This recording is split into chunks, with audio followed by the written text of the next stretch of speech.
Hello दोस्तों, zoom बराबर zoom के इस एपिसोड में आज हम बात करेंगे उन फिल्मों की जो वॉर की थीम पर बनी है। इनमें से कोई फिल्म युद्ध के हालात को रोचक ढंग से पर्दे पर उतारती है, तो कोई वॉर के नतीजों पर बात करती है। आइए जानते हैं ये कौन सी फिल्में हैं जिन्हें दुनिया भर के सिनेमा प्रेमी हाईली रेट करते हैं।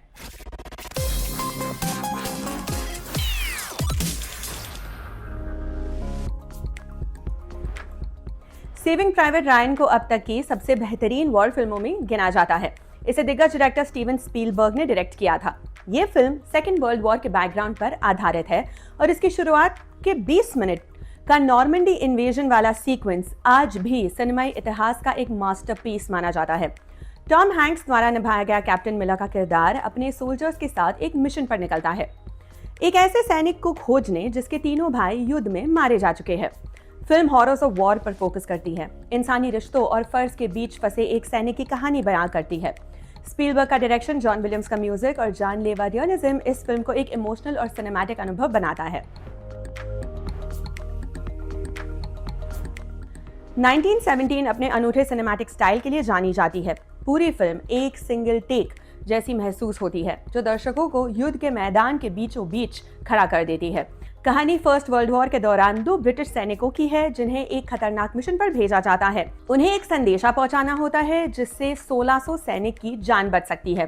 टेक्निकली यह फिल्म एक चमत्कार है जिसमें रॉजर डिकिंस की सिनेमैटोग्राफी कमाल की है। युद्ध के मैदान का कीचड़, धुआं और खामोश तबाही को सैम मेंडिस बेहद असरदार ढंग से पेश करते हैं। इस फिल्म की पूरी दुनिया में तारीफ हुई थी। वियतनाम वॉर पर बनी ये क्लासिक फिल्म सिर्फ एक युद्ध नहीं बल्कि इंसानी मानसिकता की भी गहराई से पड़ताल करती है। मार्टिन शीन और मार्लन ब्रांडो के प्रमुख किरदारों के साथ ये कहानी एक मिशन की है, एक भगोड़े कर्नल को ढूंढकर खत्म करने की। मगर ये यात्रा सैनिकों के मानसिक और नैतिक पतन को दिखाती है। फ्रांसिस फोर्ड कोपोला की ये फिल्म जोसेफ कॉनराड के उपन्यास हार्ट ऑफ डार्कनेस पर लूजली बेस्ड है। ये फिल्म युद्ध की भयानकता और युद्ध से उपजे पागलपन को गहराई से छूती है, साथ ही अमेरिकन मिलिट्री पुलिस की आलोचना भी करती है। इसका विजुअल स्टाइल, साउंड ट्रैक और सिंबलिज्म इसे एक आर्ट हाउस मास्टरपीस बनाता है। स्टैनली क्यूब्रिक की यह फिल्म युद्ध के खिलाफ एक तीखा बयान है। फर्स्ट वर्ल्ड वॉर के दौरान घट रही पाथ्स ऑफ ग्लोरी एक फ्रेंच आर्मी अफसर की कहानी है जो अपने सैनिकों को आत्मघाती मिशन पर भेजने से इनकार कर देता है। जब मिशन फेल हो जाता है तो 3 सैनिकों को डरपोक साबित कर फांसी की सजा सुनाई जाती है ताकि ऊपरी अधिकारियों की इज्जत बनी रहे। फिल्म युद्ध में सत्ता, अहंकार और अन्याय के मुद्दे उठाती है। कर्क डगलस का दमदार अभिनय और क्यूब्रिक की क्लासिक सादगी इस फिल्म को यादगार बनाती है। ये फिल्म सेकेंड वर्ल्ड वॉर के पैसिफिक थिएटर में अमेरिकी और जापानी सेनाओं के बीच हुई ग्वाडाकनाल की लड़ाई पर आधारित है। डायरेक्टर टेरेंस मैलिक का स्टाइल इसे किसी भी ट्रेडिशनल वॉर फिल्म से अलग बनाता है। द थिन रेड लाइन युद्ध के बीच इंसान की आत्मा, कुदरत और डेथ फिलॉसफी की बात करती है।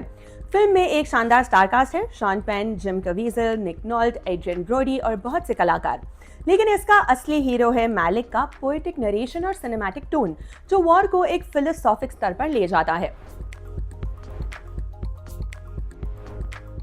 डनकर्क एक सिनेमैटिक एक्सपीरियंस है जो पारंपरिक कहानी कहने से हटकर समय और स्पेस को तोड़ता है। यह फिल्म 3 टाइमलाइंस में चलती है, जमीन पर 1 हफ्ता, समंदर में 1 दिन और आसमान में 1 घंटा।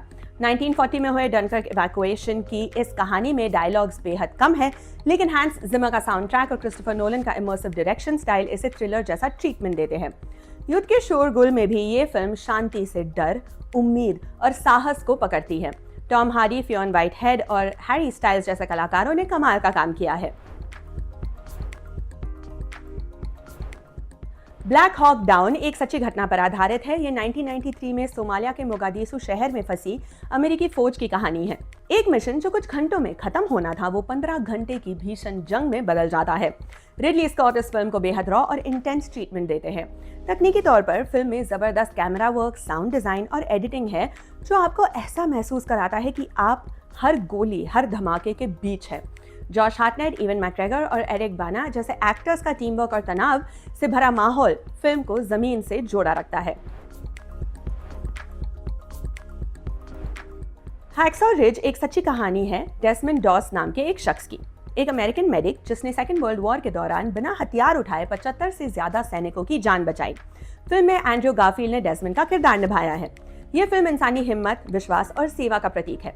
मेल गिब्सन के डायरेक्शन में युद्ध के सीन्स बेहद हिंसक और रियलिस्टिक है, जो दर्शक को हिलाकर रख देते हैं। वहीं दूसरी तरफ डेस्मंड का फेथ और सेल्फ कॉन्फिडेंस आपको प्रेरित करता है। ये फिल्म युद्ध की जरूरत पर नहीं बल्कि युद्ध में भी इंसानियत की अहमियत पर बात करती है।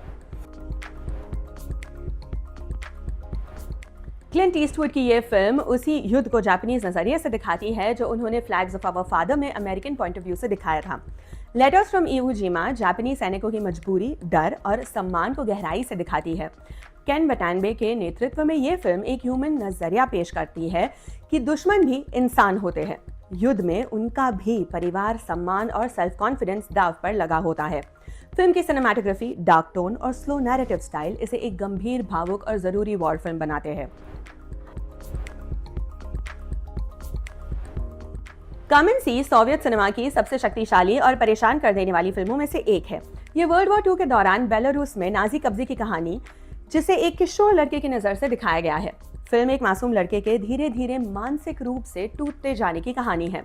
ये फिल्म युद्ध की हिंसा नहीं बल्कि उसकी इंटॉलरेबल मेंटालिटी को दिखाती है। दर्शक जैसे जैसे फिल्म देखते हैं वो लड़के के साथ साथ अपना मानसिक संतुलन खोने लगते हैं। कोई बैकग्राउंड म्यूजिक नहीं, लंबे सीन्स, सीधे कैमरा में देखते हुए किरदार, सब कुछ बेहद रॉ और बेमिसाल है। Beasts of no nation Africa के एक अनाम देश में बनी एक काल्पनिक लेकिन सच्चाई से जुड़ी कहानी है, जहां बच्चे भी सैनिक बनने पर मजबूर हैं। एक छोटे लड़के आगू की नजर से युद्ध का चेहरा दिखाया गया है, जिसे एक विद्रोही ग्रुप द्वारा जबरन ट्रेन किया जाता है। इद्रिस अल्बा का किरदार एक कमांडर का है जो बच्चों की मासूमियत को कुचलता है। फिल्म बच्चों के प्रति हिंसा, सत्ता की भूख और युद्ध के साइकोलॉजिकल इफेक्ट्स पर गहराई से बात करती है। इसकी सिनेमाटोग्राफी और नरेशन इसे बेहद असरदार बनाते हैं। प्लेटून ऑलिवर स्टोन की खुद की वियतनाम वॉर के सेवा पर आधारित फिल्म है। ये एक युवा सैनिक की कहानी है जो खुद को दो विरोधी कमांडरों के बीच फंसा हुआ पाता है। इनमें से एक नैतिक है और दूसरा क्रूर। चार्ली शीन ने उस युवा सैनिक का किरदार निभाया है जो युद्ध के भयानक अनुभवों और अपने भीतर की उलझनों से जूझता है। फिल्म युद्ध की नैतिक उलझनों और सैनिकों की मानसिक स्थिति को गहराई से दिखाती है। ऑलिवर स्टोन के पर्सनल टच की वजह से ये फिल्म सच्चाई, भावनात्मक और बेहद प्रभावशाली बन जाती है। The bridge on the river Kwai एक क्लासिक वॉर फिल्म है जो युद्ध की जद्दोजहद के बीच ह्यूमन नेचर, प्राइड और ओबीडियंस जैसे पहलुओं को गहराई से टटोलती है। ये फिल्म सेकेंड वर्ल्ड वॉर के दौरान जापानी कैद में रखे गए ब्रिटिश सैनिकों की कहानी बताती है। इन सैनिकों को एक पुल बनाने के लिए मजबूर किया जाता है जो थाईलैंड और बर्मा को जोड़ता है। कहानी के सेंटर में कर्नल निकोलसन है जो अपने सैनिकों के सम्मान और अनुशासन को बनाए रखने के लिए उस पुल के निर्माण में लग जाते हैं। वहीं दूसरी ओर कुछ सैनिक उस पुल को उड़ाने की योजना बनाते हैं। ये संघर्ष एक बेहद तनावपूर्ण क्लाइमैक्स की ओर बढ़ता है। डेविड लीन का कमाल डायरेक्शन, शानदार लोकेशन, रिवर क्वाई का सिंबॉलिक इंपॉर्टेंस और एलेक गिनेस की ऑस्कर विनिंग परफॉर्मेंस इसे इतिहास की सबसे पावरफुल वॉर फिल्मों में से एक बनाती है। ये फिल्म युद्ध की जीत हार से ज्यादा उस साइकोलॉजी पर फोकस करती है जो एक इंसान को ठीक करने की कोशिश में गलती करवा देती है। तो ये थी 13 ऐसी कमाल फिल्में जिनकी सेंट्रल थीम वॉर थी। आपकी पसंदीदा वॉर फिल्म कौन सी है? हमें कमेंट करके जरूर बताइएगा और देखते रहिए एम बोले तो।